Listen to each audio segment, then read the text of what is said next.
Muy buenas a todos y bienvenidos un día más a la visión semanal de Serenity Markets. La semana pasada acabó la semana, acabó el mes de septiembre y acabó también el tercer trimestre del año. Por lo tanto, al principio vamos a hacer un poco recapitulación de lo que está sucediendo. Antes de nada, me gusta comentar siempre la hora a la que estoy grabando. Es lunes 2 de octubre y estoy grabando a las 7:10. 13:10 horario ET. Vale, dicho esto, vamos con el vídeo.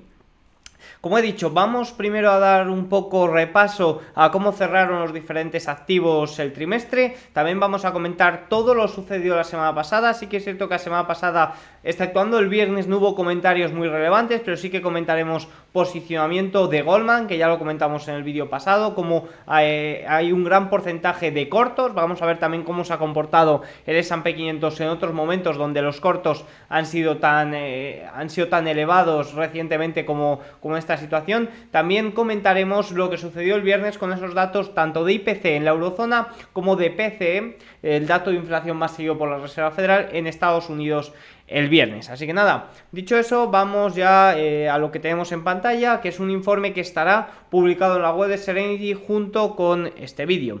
Empezamos con los sectores. Durante el trimestre, el tercer trimestre del año, el único sector que cerró en positivo fue la energía. El resto de sectores vemos como han tenido rendimientos bastante pobres, especialmente uno muy malo que fue el real estate, que cayó más de un 10%, como tenemos aquí. Vemos por ejemplo el financiero como cerró con un menos 1%. Los bancos regionales no terminan tampoco de repuntar durante este tercer trimestre. De hecho, vamos a irnos al ETF KRE porque pese a que lo intentaron, si nos vamos aquí al sector financiero, pese a que lo intentaron en julio, a mediados de julio, finalmente acabó prácticamente como empezó el trimestre. El trimestre empezó en junio y acabó prácticamente ahí los bancos regionales. Por lo tanto, no fue un buen trimestre tampoco para ellos, que siguen afrontando un panorama de bastante incertidumbre. Y no tanto por los riesgos que pueda haber a corto plazo, ya que, como ya saben, la Reserva Federal inyectó liquidez ahí mediante el uso del servicio bancario de emergencia y por tanto parece que pueden tirar de ahí en caso de que haya problemas de liquidez, pero es un dinero que tendrán que devolver a futuro, tendrán que devolver, se supone que también en marzo o justo un año después de que se abriera.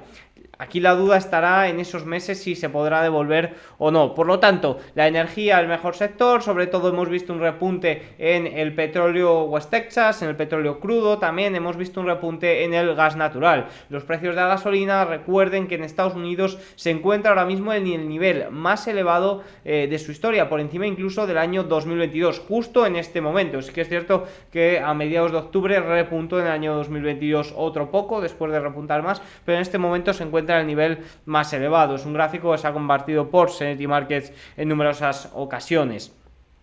Si continuamos, sin duda lo que ha marcado este trimestre ha sido la renta fija, ese alza de las tasas, ese alza de los rendimientos de los bonos del Tesoro americano. Y es que aquí hay tanta tensión que si en cualquier momento explotara algo, a mí no me sorprendería. Sobre todo, fijaros, el rendimiento estadounidense a 5 años es el más alto desde 2007. El rendimiento estadounidense a 10 años es el más alto desde 2007 también. El rendimiento estadounidense a 30 años es el más alto desde 2010. El rendimiento alemán a 10 años es el más alto desde 2011. Japón tiene el nivel de rendimientos más altos desde el año 2013. Recordemos que aquí hubo esa flexibilización del límite por parte del Banco de Japón, ya que la inflación estaba muy elevada y los inversores estaban apostando a un cambio en las políticas, a un endurecimiento de las políticas monetarias para tratar de paliar esa inflación. De hecho, en Japón tienen ahí un poco de incertidumbre porque están que si compras de bonos para tratar de bajar los rendimientos, pero evidentemente eso debilitaría a la moneda frente al dólar, que se encuentra prácticamente en 150 en el día de hoy. Fijaros que si vamos a verlo, vemos como el USD JPI se encuentra 149,8 y se supone que 150 es cuando se interviene. Por lo tanto, ahí Japón hay un cúmulo de circunstancias, un cúmulo de divergencias, que eso evidentemente se está trasladando la tensión en la renta fija pues tanto a Alemania como a Estados Unidos, que está muy ligado todo el tema de la renta fija. También Japón a 20 años es el nivel más alto desde 2014 y a 30 años es el nivel más elevado también desde 2013. Todo esto también está beneficiando un poco al dólar a nivel de valor, moneda, divisa, refugio, que ha superado la marca de los 105, y creo recordar que en el día de hoy el índice dólar ha superado los 106. Frente al euro creo que ha repuntado en el mes de septiembre más de un 3%. Subió por segundo mes consecutivo en septiembre hasta alcanzar su cierre más alto desde noviembre de 2022. El tercer trimestre fue el primer trimestre positivo del dólar desde el año 2022. Y si nos vamos a materia prima, el oro está sufriendo bastante. El oro, hasta que no empiecen o se interprete como que las tasas, los rendimientos y los tipos de interés pueden bajar, de momento el oro se va a comportar o se está comportando de una forma bastante pobre. Sí que es cierto que no recuerdo si era la semana pasada o la anterior, había acumulación de llamadas porque se están dando mayores entradas por parte de Goldman Sachs Primebook, ya que están esperando, o algunos de ellos se están protegiendo ante un posible aterrizaje suave, ya que ahí el oro sí que puede funcionar bastante bien. Fijaos que si nos vamos a ver el oro en el día de hoy, le tengo por aquí, si nos vamos a ver el oro al contado en el día de hoy, pierde los 1848, perdió la semana pasada la zona de los 1800, de 2900 y de 2880, que era una zona bastante importante frente al dólar. Fijaros que aquí la tenemos, y en estos momentos se aproxima frente al dólar a la zona de los 1800, que es la próxima zona también más importante. Un alza, un fortalecimiento del dólar y tipos altos por más tiempo beneficia eso, no es muy beneficioso para el oro. Por lo tanto, ¿puede el oro comportarse bien? Sí, al igual que si me preguntas, ¿puede el TLT, el ETF de bonos a 20 años comportarse bien? Sí, también puede ser. Ahora, ¿dónde está el suelo? No se sabe. Sí que es cierto que estos serían un poco operaciones en búsqueda de bajadas de tipos, en busca de pivot, en busca incluso de que haya un aterrizaje forzoso. Ahí sí que se puede ver beneficiado sobre todo el oro. Y por supuesto, cuando los tipos de interés bajen, el dólar también se debilite ligeramente, pues ahí el oro puede funcionar bastante bien. Si continuamos, el viernes también JP Morgan proporcionó los datos sobre el collar a vencimiento 29 de diciembre. Se tienen 41.000 contratos de opciones de compra con un precio de ejercicio 4.515, 41.000 contratos de opciones de venta con un precio de ejercicio 4.055 y 41.000 contratos de opciones de venta con un precio de ejercicio de 3.420. El propósito de esta estrategia es limitar las pérdidas si el precio de acciones de JP Morgan cae por debajo de 4.055, al tiempo que sacrifica partes de las ganancias potenciales si el precio de las acciones sube por encima de los 4.515. En resumen, este collar proporciona cierto grado de protección mientras permite cierta flexibilidad en las ganancias potenciales. ¿Qué pasa? Que el nivel 4.515 y 4.055 suelen ser bastante relevantes. Estos datos los suelen usar bastantes manos fuertes para poner sus límites. Si nos vamos a lo más relevante de la semana, vamos ya a datos un poco más macro que han sucedido y comentar las posibles implicaciones que podrían tener en los mercados. Conocimos que Bloomberg, que según Bloomberg el 80% de los estadounidenses se han quedado sin ahorro, y esta es una situación que vimos representada en los datos de PIB del jueves. ¿Por qué? Porque vimos un desplome del consumo personal en el Producto Interior Bruto.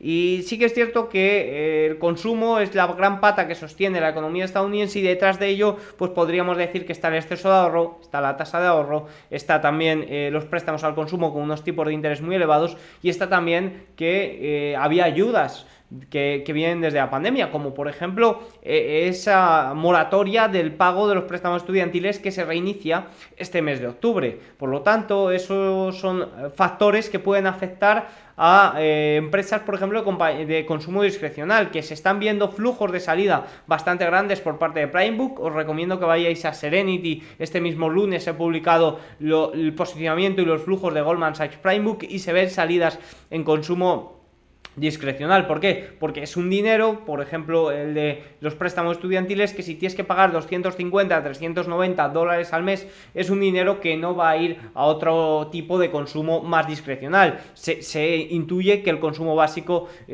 como necesidad prioritaria no se va a dejar.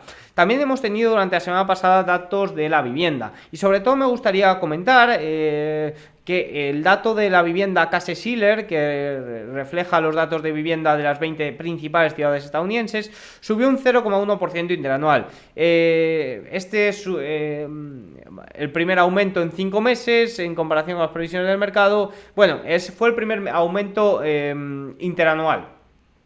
¿Y qué pasa? ¿Qué sucede? Que claro, el shelter está haciendo presión a la baja en el IPC y lo seguirá haciendo durante los próximos 12 meses, pero luego ya vemos cómo va a repuntar. De momento esto no me asusta. ¿Por qué? Porque interpreto que el shelter se tiene que posicionar en los niveles básicos. Es decir, hemos tenido un gran aumento, hemos tenido un desplome literal que impulsará el dato de IPC en los próximos meses, y ahora lo que tenemos que hacer es un poco estabilizarnos. Sucede lo mismo con el dato de inflación general. Por ejemplo, aquí en España tuvimos un repunte que llegó incluso al 10%, hemos tenido un desplome con incluso cayendo al 1,9%. ¿Por qué? Por el efecto base que actúa. ¿Por qué? Porque es un crecimiento de un 1% respecto al mismo dato del mes anterior, y ahora ya estamos viendo de nuevo repuntar ese dato de inflación hasta establecerse en unos niveles más normales, donde estará los próximos años, o donde tratará de aflojar, desde el Banco Central Europeo tratarán de hacerla descender hasta el objetivo del 2%. Pues sucede un poco lo mismo también con el dato de shelter. Hemos tenido el desplome y ahora vamos a ver en qué niveles se estabiliza.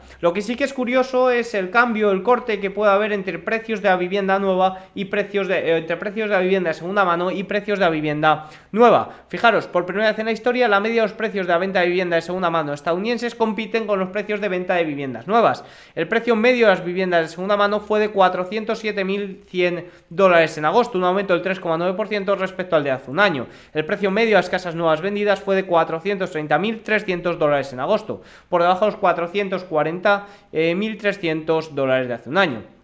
Los constructores, bueno, esto nos dice que hay incentivos, podéis verlo ahí, pero sobre todo lo que me importa, lo que me interesa es esta anomalía que se puede dar, ya que la oferta de viviendas de segunda mano es tan escasa que los precios siguen totalmente disparados. Fijaos cómo prácticamente están de nuevo intentando de llegar a los máximos registrados en 2022. Más cosillas sobre todo interesantes: la curiosa correlación entre los rendimientos de los bonos a 10 años y el petróleo. Fijaros, la rentabilidad de los bonos sigue subiendo a la par que el petróleo, incluso llegó este día, que lo publiqué el jueves, a superar los 93 dólares, y el rendimiento del dólar a 10 años cotiza por encima del 4,6%, en este momento 4,67, cuando escribía esto 4,64. Alcanza el precio medio, y esto es curioso porque alcanza el precio medio al que Biden vació las reservas, y el petróleo ha vuelto a estos niveles, pero ahora Estados Unidos tiene 250 millones de barriles menos que el petróleo de emergencia. ¿Qué pasa? Tenemos los precios del gasoil, de la gasolina de Estados Unidos, como he dicho, los más elevados en esta época del año, justo en este momento del año. Biden no puede hacer nada contra ello. ¿Por qué? Porque apenas tiene reservas comparada con otras situaciones en las que se ha encontrado aquí. ¿Y qué existe detrás de este comportamiento tan similar entre los rendimientos y el petróleo? Sobre todo, el aumento del petróleo está ligado en una parte a un aumento de las expectativas de inflación, que también está detrás del aumento de los rendimientos, y también está detrás de esa expectativa de tipos altos por más tiempo, del recorte del recorte en las expectativas de la Fed, de recortes en el año 2024 y demás. Por lo tanto, ahí está muy ligado.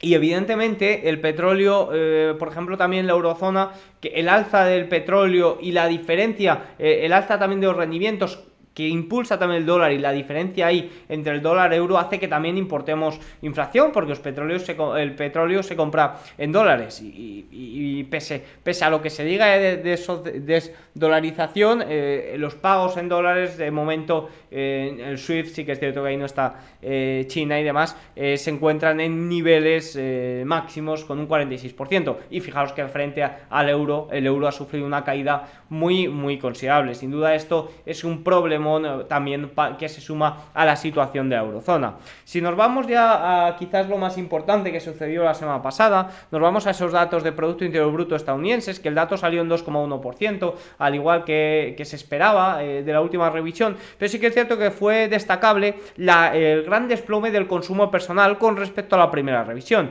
La primera revisión, el consumo personal fue de 1,7%. Quiero recordar que la segunda revisión se quedó en un 1,4%, pero es que en la tercera revisión este dato ha caído al 0,8%. El dato es igual que la segunda revisión porque ha sido compensado con otro tipo, por ejemplo, revisiones al alza de inversión fija no residencial, exportaciones e inversión en existencias. Pero sin duda es muy relevante esa caída del consumo personal, que evidentemente está ligada a ese agotamiento del exceso de ahorro, tasa de ahorro mínimos, de reinicios préstamos estudiantiles, los préstamos al consumo en niveles muy elevados que no permite consumir de una forma apetecible a los estadounidenses, y todo eso pues está afectando. Y recuerden que el consumo es la gran pata que sostiene la economía estadounidense. Más cosillas: el tipo de interés de las hipotecas el viernes se situó en el 7,83%, y me pareció curioso multitud de datos que van en contra de lo que comentó Jerome Powell en la comparecencia del FONC este 20 de septiembre. Fijaros, comentó que la actividad del sector de la vivienda había aumentado ligeramente, y la verdad es que no se ve. Venta de viviendas existentes en agosto en mínimos de 7 meses. Venta de viviendas pendientes en agosto, las más bajas desde abril de 2020. Comienzo de construcción de viviendas en agosto, el más bajo desde junio de 2020. Venta de viviendas nuevas en agosto, mínimo de 5 meses. Solicitudes de hipoteca para compras de viviendas en septiembre, cerca de niveles no vistos desde mediados de la década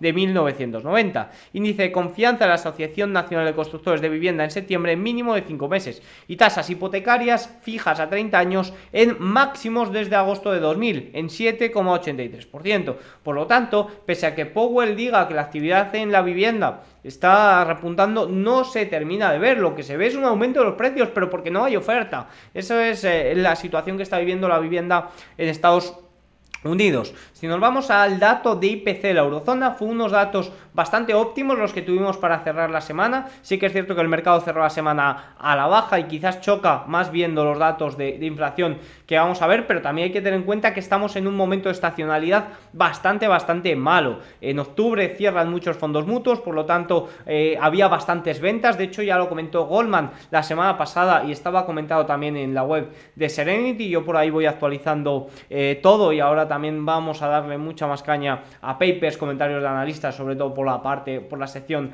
de post, de blog. Al segundo, comentábamos que pese independientemente de lo que haga el mercado, si vaya arriba o abajo, había programadas multitud de ventas de acciones para estas primeras semanas, para estas próximas semanas, cuando la estacionalidad es bastante peor. Ahora ya a mediados de octubre mejora. Pero si vamos a la parte macro, vemos como el IPC de la eurozona cayó al 4,3% interanual.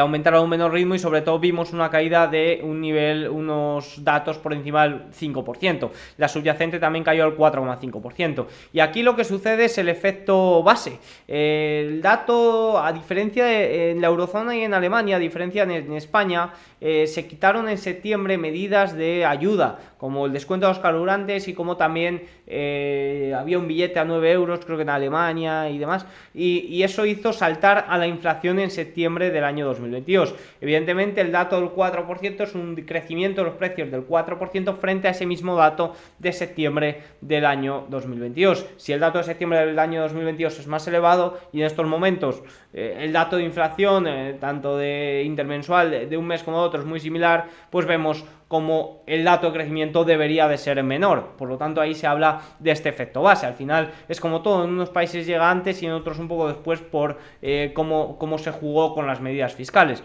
Pero vemos un gran repunte y luego vemos una caída más considerable, sobre todo cuando se hizo máximos y cuando empieza luego a caer. Por lo tanto, eso es lo que hay que tener en cuenta. Si nos vamos al dato de PCE subyacente, tuvimos un dato de 3,9% y un dato subyacente...